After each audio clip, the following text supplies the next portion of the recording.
Okay, amazing day mga ka-GMC. Ayan, so welcome back to my channel.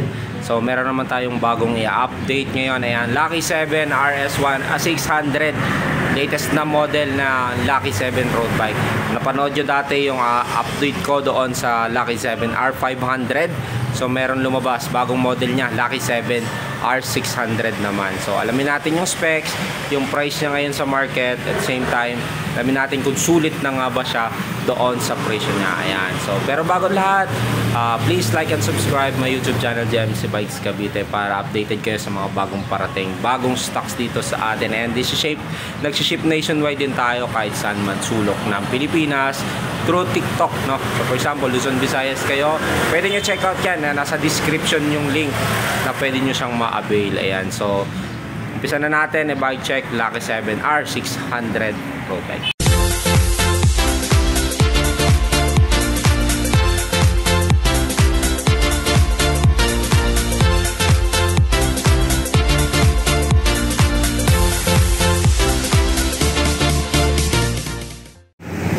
Okay, sa mga naghahanap ng budget road bike, so meron tayong bagong labas, no? Lucky 7.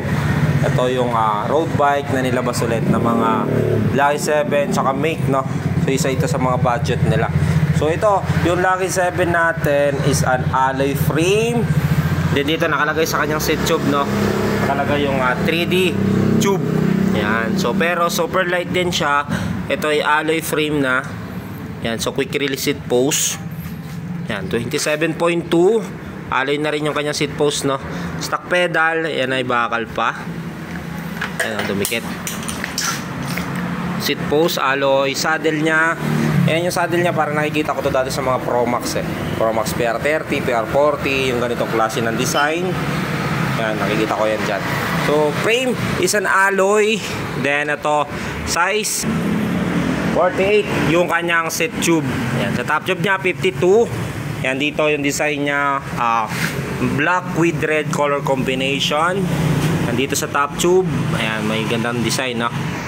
Dito may nakalagay din siyang mountain performance concept. Ayan, yung MPC. Then sa frame naman niya, ayan, hindi siya smooth weld, no? So nakikita natin yung bakas na pinag-weldingan niya. Gusto ko rin naman dyan, at least nakikita natin yung tibay ng frame nyo kung may mga hindi siya na weld na maayos. Kanyang head tube, ganun din.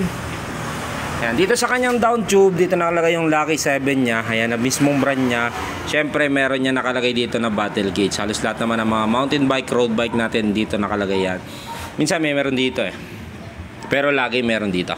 So yung material na ginamit sa kanya is alloy 6061 custom batted. Ayan. So dito naman tayo sa kanyang FD and RD. Sa FD niya isa naka-clamp type, then L2 R5 yung ginamit dito. So ito yung naka 2x 9 speed. So R5 is a 9 speed. So crank naman niya is an alloy Soleil ng brand. Bottom bracket niya is a cell bearing square type. Yan, 5234 yung kanyang crank. Sa kanyang chain stay dito nakalagay super light technology. Yan, color combination talaga niya, black with red. So drop out naman niya ay iba, no? So makapal yung drop out niya. So iba din yung design. Not sure kung meron na nitong nabibili, pero siguro meron na yan. Kasi marami namang klase ng drop out So bago sa paningin ko yung ganito. So L2 R5 yung kanyang RD. So sprocket niya is a thread type. So 9 speed, 1, 2, 3, 4, 5, 6, 7, 8 9 speed. Yung kanyang hub naman is an alloy. Rim naman niya is an alloy din, naka 30mm alloy yan, double wall. Yan, Lucky 7 ang brand. Sa gulong, size ng kanyang gulong, check natin kung meron kasulat. Medyo malabo. Ayan, 700 by 23C yung nakalagay dito. Ayan, so kanya ng hub, kung ilang holes, tingnan natin. 2, 4, 6, 8, 10, 12, 14, 16, 18, 20, 22, 24, 26, 30, 28, 30, 32 holes yung nakakabit sa kanya na hub. Din yung rim niya, 32 holes din, no? So dito naman tayo sa kanyang harapan. So sa head tube niya, Ayan, so Lucky 7, yan nakalagay dito yung mismong brand niya at saka yung logo niya, Lucky 7. So sa headset is a 4444. Ayan, non-tapered, alloy na rin yung kanyang stem. Ayan, walang brand. Drop bar niya is a bakal pa. Then naka effort na rin pala niya, no? So HB 700 yung nakalagay, pero ito bakal din. So yung kanyang hub is a bolt type. Yan. So di ba kung mapapansin natin meron mga quick release, ito naka bolt type pa. So dito naman tayo sa kanyang shifter. O simpleng sabihin na natin STI o brake shifter. Ayan, so L2R5 din yung ginamit. So match siya. Shifter FDRD, so match po yan. So L2, ito yung shifter. Then ito yung release pababa, no? Ito naman yung paangat. Then ito yung brakes nya sa likod. Ganun din, shifter din to sa likod. Dito naman sa harapan, ayan, L2. Ayan, ito yung release. Ito naman yung dagdag, palaki. So crank naman to. Preno naman to sa harapan. So dito, yung rotor na ginamit sa kanya ay 160mm. Then ito, caliper nya naka-cable actuated. Ayan, mechanical disc brake. Ayan, so hihilahin siya ng cable. Mechanical disc brakes, single piston. Ayan, sa cabling naman, check natin yung cabling nya. Cabling nya is nakalabas, no? So dito sa brake sa harapan, dumaan sa fork, yun lagi naman natin nakikita yan. FDRD tsaka yung brake sa likod is naka-external. Yan, so ito lang. Ano ba to? Brakes pala to sa likod tong naka may mismong housing.